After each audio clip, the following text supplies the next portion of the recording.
Welcome, everybody, to The World We Want. I am your host, Jill Jonathan. I am incredibly excited to be part of the Siren Network. And my first episode, of course, it was going to be Joe.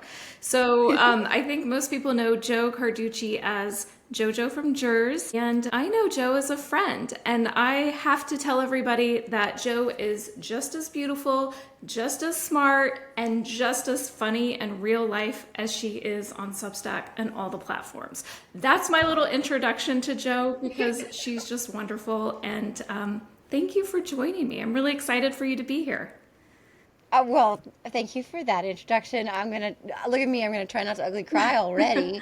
I am very proud to be here and honored to be your first guest, and honored that you are part of the Siren Network. That is something that, of all the things that I'm proud of in this world, to be able to call you a colleague again is incredibly cup filling, to borrow your phrases, because that is something that my friends now attribute to me, which is funny because I full on stole it from you. That and your candle, not letting people snuff out your candle, all of that. Thank you for having me. I'm very excited to talk to you. I'm very excited to jump on in. Yeah, well, let's just get to it. I mean, I really wanted to focus this episode about Joe and I connected because we're both moms, and we are moms. Well, I hope every mom's like this, but we love our kids. Like, our kids are such an important part of our lives, and I know that they're like our why, pretty much. And just, I shared in my short intro last week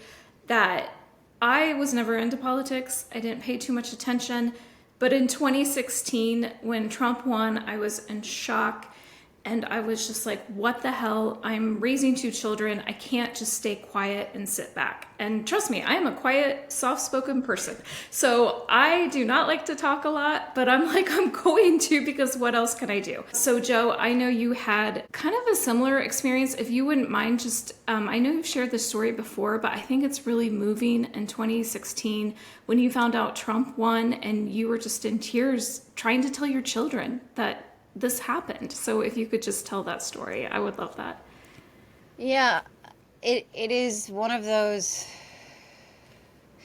moments that changes the trajectory of your life, and you don't even know it necessarily in the midst of it because you're just trying to navigate it. But just like you said, my kids, and I know your kids are your why, and my kids are mine too. They are the reason for everything that I do. Every decision I make, every day that I get up and decide that I want to keep working towards trying to fight against, oppression and fascism and bigotry and hate and division. I mean, in the lead up to the 2016 election, like most rational people, I was of the mind that Hillary Clinton would win. He was a bumbling fool, but also an unabashed bigot who mocked a disabled reporter and bragged openly about grabbing women by the pussy. He was friends with David Duke and Jeffrey Epstein, etc.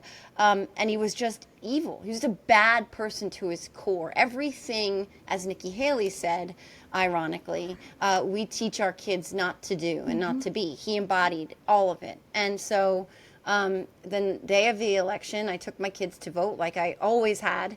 And so we get our stickers and our Dove chocolate because that's what you get. And of course the little pencil with the knob on it so that you can press the buttons on the screen and all this stuff. And it was a jubilant experience. And I got emotional in the car after it was done, after I'd cast my vote for Hillary Clinton. And I started to cry. And the kids said, "Why are you crying?" And I said, "Because I just cast my vote for the first female-elect president in the history of this country. And I know that right will prevail, that the good guy will win," right? Famous last words, because Right. these kids were thinking in terms of Marvel movies and Iron Man and Captain America, right? And like the arc of so many of these movies, maybe not the middle one, but usually the end, is that the good guy does prevail and that right wins out at the end. And of course, as we know, that's not what happened. So I was up, like a lot of people, all night long, crying, in shock, disbelief, sick, not sure that this had actually happened, thinking that I was having a bad nightmare I needed to wake up from. and just trying to reconcile all of it, which was impossible in real time, without really focusing in that moment on what was going to happen when my kids woke up. And before I knew it, I saw my then 7-year-old son coming around the corner, and I was on the floor in the bathroom, and I'd been crying all night. My makeup was streaking down my face, and I tried to pull it together, and I tried to collect myself enough to not, freak him out. But he knew instantly, because of course he knew instantly I wouldn't be crying on the floor in a puddle of makeup if it had been the outcome that we had all expected and that I had promised. And I caught his stare, and his little eyes were like searching my face for something, an answer I didn't have. And he said, "But you said the good guy would win. You said right would prevail every time I tell a story." And all he asked was, how? How? How did this happen? And I did not have an answer for him, Jill. I didn't have an answer, because I went to bed, well, never went to bed, but I sat down that night and put them to bed, truly fundamentally believing that we were a country that wouldn't reward this horrible, cruel, evil, hateful, bigoted idiot with the highest level of power in the world. I really believed that about us. And so I couldn't answer his question. And that was when, in that moment, I said to myself, well, I can't answer that question right now, but I'm going to do everything in my power. I don't even know what that looks like, to be able to answer that question and to right this wrong someday. And in 2020, temporarily, we did that. Yeah. And then we're right back. I'm just like, I just wanted you to like tell that story again, because it was so similar to me. It's like I had said in my intro, like I went to the bus stop wearing all black. I was in mourning. I was like, do I even know my neighbors? Like, I cannot believe this is happening. And then fast forward to 8 years later, it happened again. And again, I was shocked again. Like, I really thought Kamala Harris was going to win. And I was like, okay, we're getting this back on track. We saw what happened. We're not going to let this happen again. And then it happened again. And so here we are in this moment. And Joe, I'm just like, ever since that moment, it's like, I feel like you just got turbocharged. You know what I mean? You were just like, okay, I'm just going to use my voice everywhere. I'm going to just speak the truth. I'm going to add some humor to it. And then I'm always going to bring it back to the center. And that's what I feel like your Substack is. I start reading it, I start laughing out loud, but then you just always bring it back to what's truly important. So that's my next question for you. How do you do that? How do you come up with that multiple times a week? And where does that creativity come from for you? Oh, gosh. Well, thank you for all that.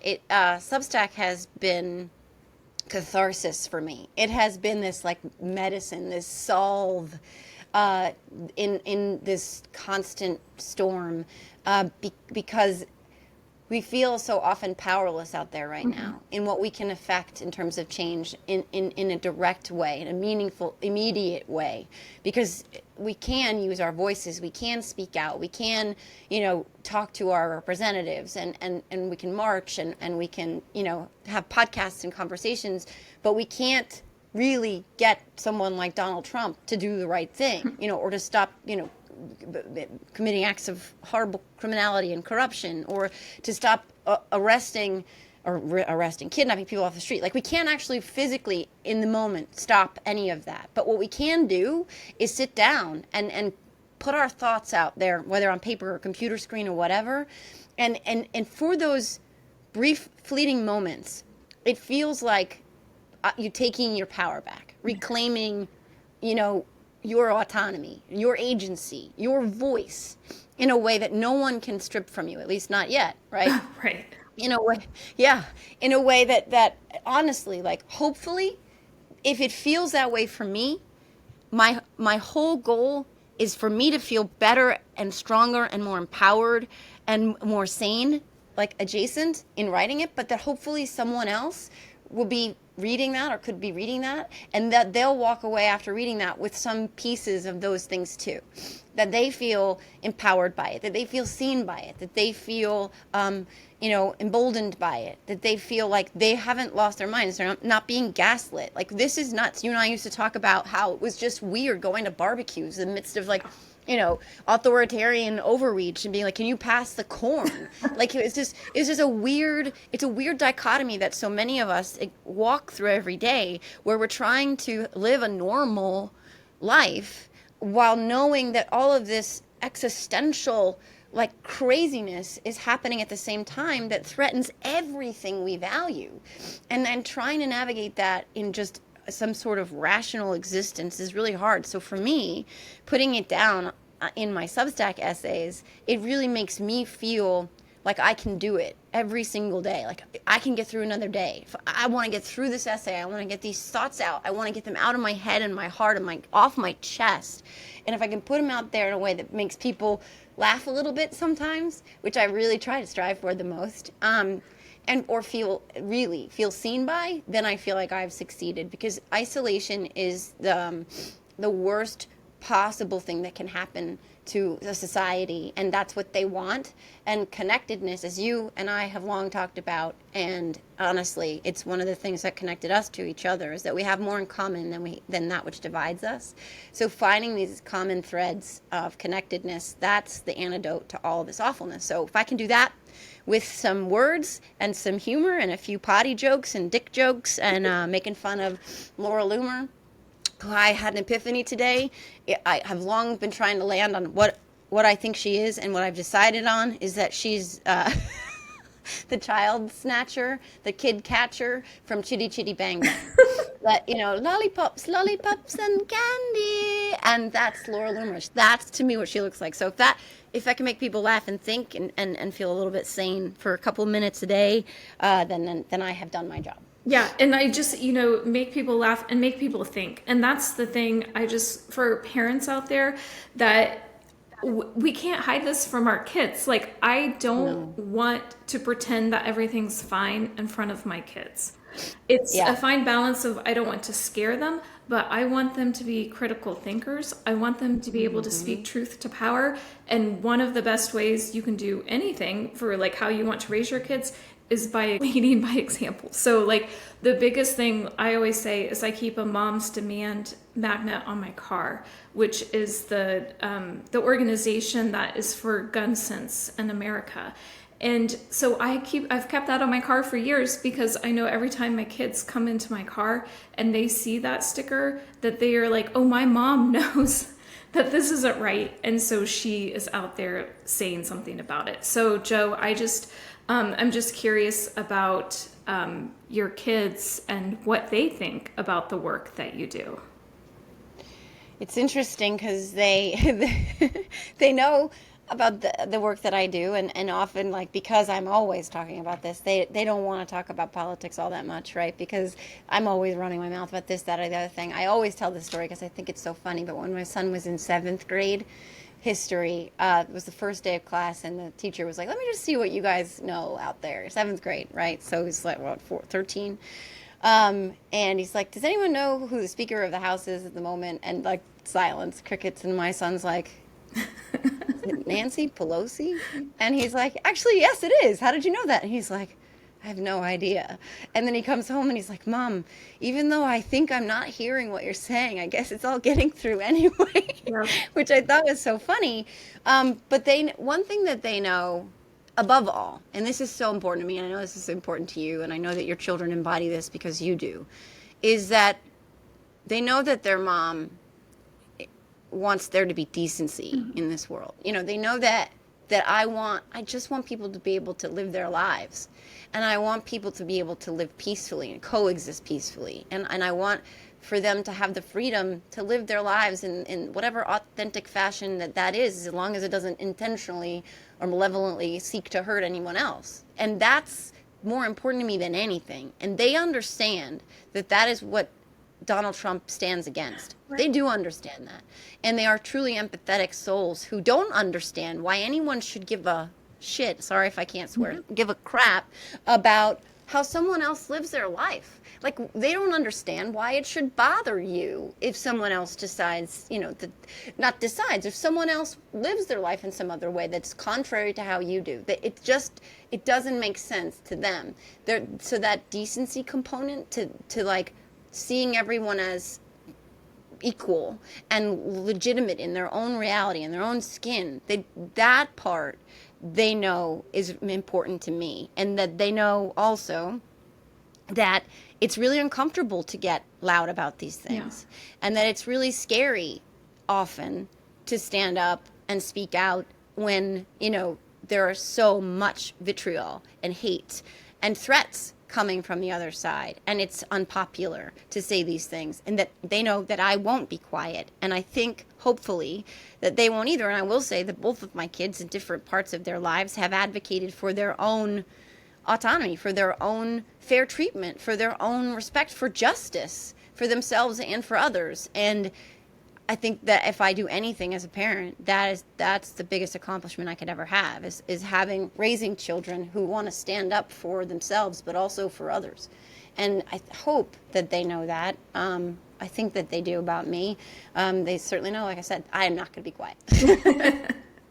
I think that's the best thing you can do. Yeah, like you want to teach them to stand up for themselves and to stand up for other people. So if we are just slowly watching our country slide into fascism, authoritarianism, tyranny, if we're watching that and we are pretending it's not happening and we're not saying anything, what kind of message are we giving to our kids? And that's not, I want them to know this isn't right, and we're going to keep speaking out against it. So Joe, I know that you live in kind of a red area like me. And I will say it's hard, right? It's because, and I want to be like cordial with my neighbors. Like I want to take my kids to their sporting events. I want to live like a normal life. I'm not going to like bring up certain things to people like sitting next to them, like at a cross country meet. Right. But I'm curious, like, how do you navigate that? Like knowing like the work that you do and then your everyday life of like when you're taking your kids to their different activities, is that kind of hard for you to balance? Yes and no. I think in the wake of both of these elections, the hardest part was walking through my community in the immediate aftermath and looking around at people who I had broken bread with or cheered on the soccer lines with or joked with or, run through the rain to get to the cars with or carpooled, etc. Looking around at these faces of people that I identify on any other day as good people, right? Decent people I could trust with my kids. Yeah. Looking around at these faces and wondering and knowing the numbers, again, every time that Trump has run, overwhelmingly went in his favor. And looking at these faces and searching my soul for an understanding or an explanation of how. Like how, statistically speaking, 9 out of 10 of them could have done that, could have voted for that. When he represents, like we said, like every single thing that you would run from in a person in your friend group, right? Like in your social circles, at school drop-off, you'd be like, that person's a jerk. Like, stay away from them. My kid's not getting in that car. I don't want to stand anywhere near them on the sidelines. They can't coach our teams. This is not someone you trust. But they pulled the lever, so to speak, for this person to lead our country. Someone who was found liable of sexually abusing a woman. Someone who, like I said, mocked a disabled person. Someone who mocked stuttering, who attacked a teenage girl. This person is reprehensible. He stands in contrast to everything they would ever want their kids to be. And yet, when it's the most consequential decision of their lives, they could vote for him to lead our country. And that, in the immediate aftermath of both of these elections, has been the hardest part. And it lingers. It lingers. I think it always is an undercurrent where you never know because it doesn't come up in polite conversations. So there are some people, I have some who my son plays baseball with, who show up in their MAGA hats and their America First t-shirts on their freaking motorcycles with their, upside down flag tattoos and shit. There are some people who put it out there for all the world to see, but most people don't. Most people you don't know, but you can guess, and like, again, statistically. But what happens after that? Like, after that immediate sort of shock and awe of, like, et tu, Brute, is like how it feels. Like, how could you do this? There's this self-preservation piece that comes into existing in this world right now.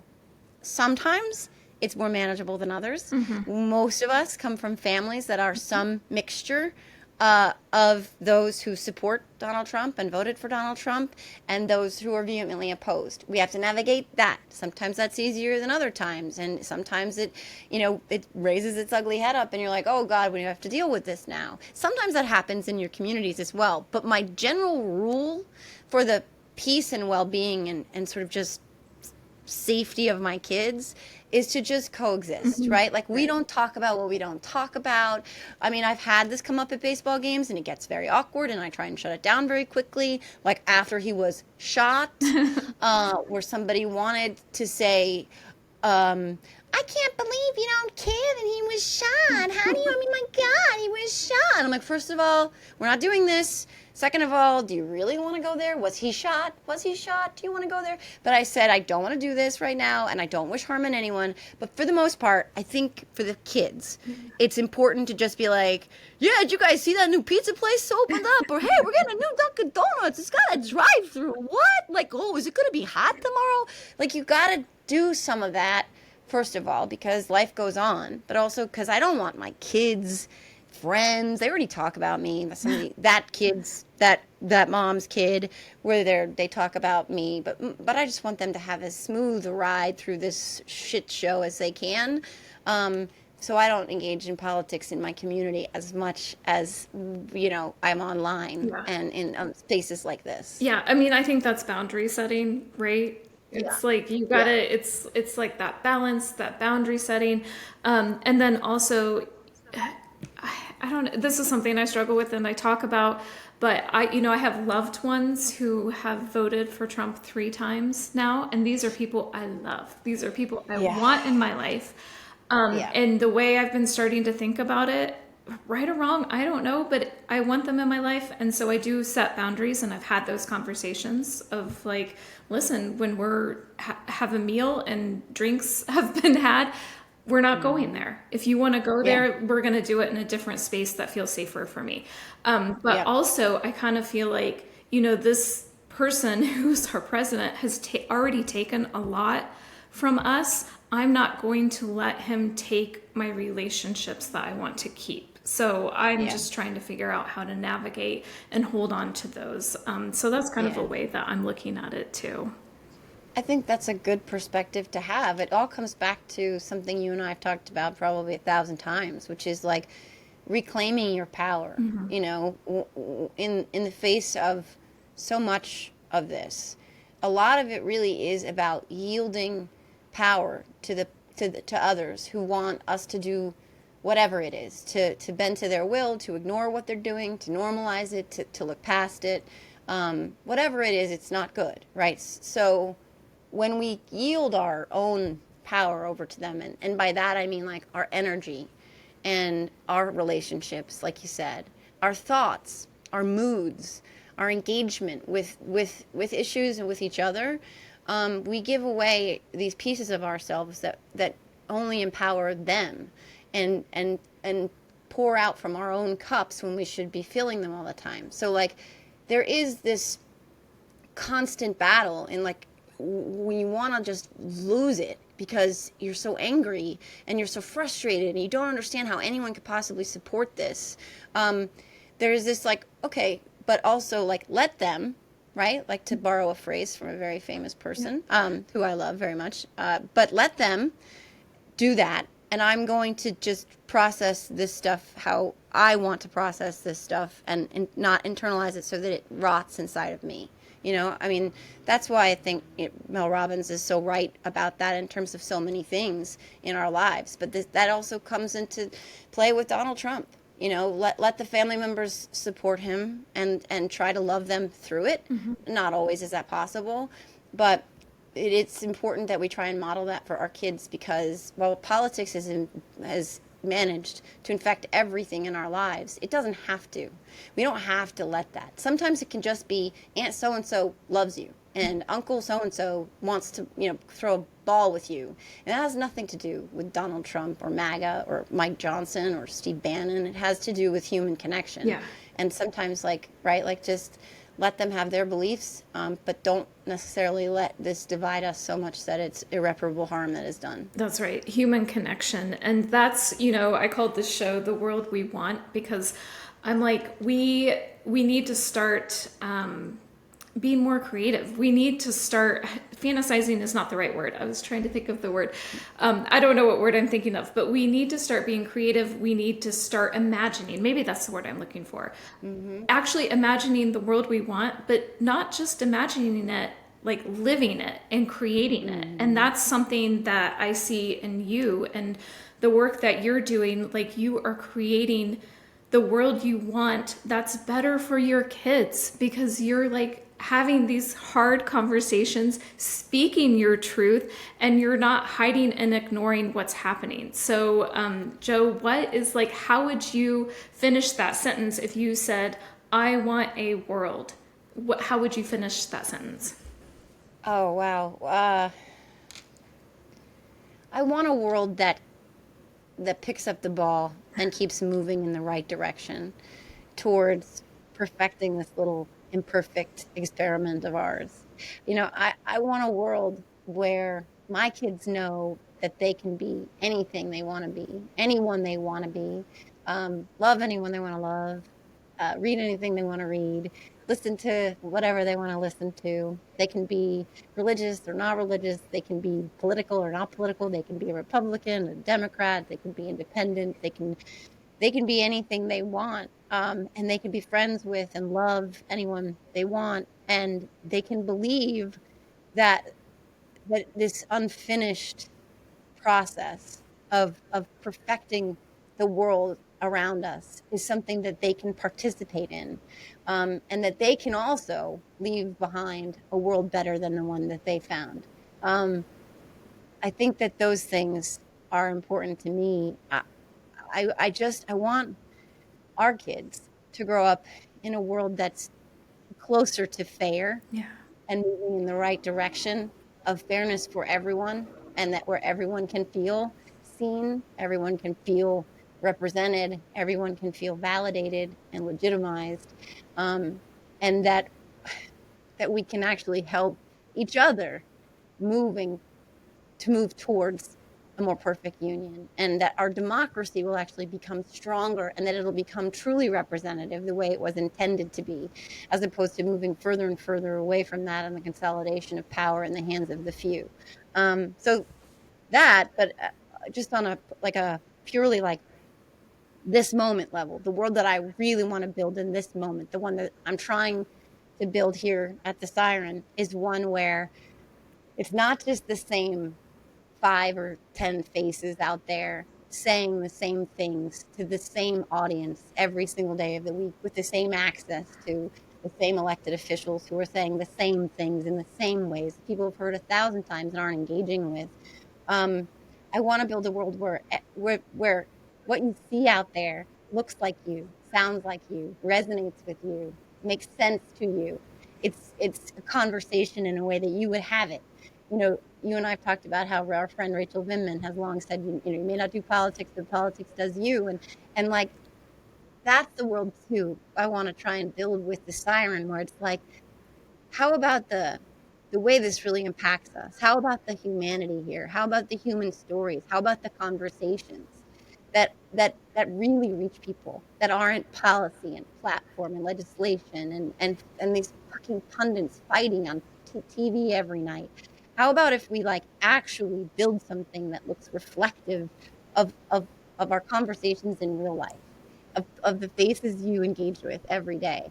And why can't we? Well, I looked around, and we were colleagues. I looked around and I saw this world that did not look like me. It didn't have voices like mine or yours. And I didn't understand why nobody was building that. And then I learned that there's a lot of reasons why nobody's building that, because the people who have the power, like on both sides, want to hold on to it at whatever cost. And that means you say you have a big tent, but you have a teeny tiny door. And so I thought to myself, well, if it doesn't exist, well, we're going to build it. And and so sure enough, a year later, here we are, trying very, very, very hard to build the world that we seek, and to be the changes that we seek. And so you are a part of that. And we're going to keep building this thing bigger and bigger. And we're going to go out there and we're going to talk to people and where they live. And we're going to talk to elected officials where they are. And we're going to call people out. And we're going to keep holding truth to power. But we're going to connect to each other on a human level in a way that doesn't exist on either side of the political spectrum right now. So that's the world I want to build in this very moment. And that's the world that you're a part of. Yes. And thank you. And I just so many things, but I'll try to keep it short. But first, I will just answer that phrase. And I want to say that I want to hear from anyone who's watching. I want you to answer in the comments. I want a world, and I want you to answer that. I want to know what is the world that you want? And I could answer that a million different ways. And the way I'm going to answer it right now is I want a world that's collaborative, not competitive. And now I'm getting emotional because that is what Jo is. That's what Jo creates. Jo is so successful with her own stuff. She could just continue going that route, but she's not. She is inviting other people and collaborating, which is what she's describing with the Siren. So definitely like this, subscribe to the Siren. There's just so much great content that's already there, that's coming out, and it's collaborative. It's a connection to human beings. We're meant to connect. That's why we're here, and that's just something that we can create with the Siren Network. I really believe that. Yeah, and I'll just add, this is sort of bringing it full circle, that you know this, Jill, like when I met you, I was in a very different place. I was just like Jo, go, me. Like, I don't have time for human connections. What? Blah. That's boring. Like, I don't have time for any of that. I have work to do. I have things to do. I have to do whatever. I'm this, that, the other thing. And it was always just like, go, and never really check in with myself or what mattered to who I was as a human being. And you changed that. We've had this conversation. You changed that. You made me finally open my eyes to actual human connection, and sometimes that it's about that more than it is anything else, and that if you go your whole life denying that kind of connection to somebody else, that you're missing out on so much possibility for yourself, for them. It was like this part of me that I had just completely closed off. And as soon as I met you and started opening that up, it changed my perspective on everything I did. Everything I did. So that everything I did was infused with this new sort of like, wait, this feels really good for me. Like, why can't I put this out there for other people so that they feel this thing too? And like, it's honestly, Jill, like, it's been a huge part of how I've been able to do anything I've been able to do in the last 2 years of my life, is because I take the time and give myself the grace and space to check in on an emotional level with myself, but others too. And so that's something you gave me. And so if I can pay that forward in some way, that's also what I want to do. But that's the magic of you. I mean, that's just something that's special about you, and why I was like, of course, Jill has to be a part of this. Like, are you kidding me? Because that's what you do in your conversations and in, you know, all of your content. So I want to say thank you for that, because without you, I would not be able to have accomplished much of what I've been able to accomplish in the past year plus. Thank you for saying that. It's so sweet.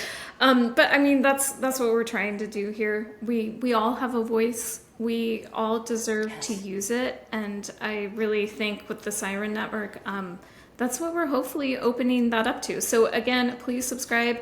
And also in the comments, I want to know, What is the world that you want? Tell us. We want to know. So, Joe, thank you for joining me for the first official episode. It's so fun to start working together once again. We had a little break from it. I took a reset. I went on some vacations. I spent lots of quality time with my kids. I honestly had the greatest summer ever. But I'm ready. I'm ready to go back to work. So thanks again. Thank you. Thanks, Jill. Guys, make sure you check out Jill's Substacks, Jill's podcast. You're going to see that she honestly does fill your cup in a way that nobody else can. So that's all I'll say about that. Yeah. Thank you. Bye. Thanks. Bye.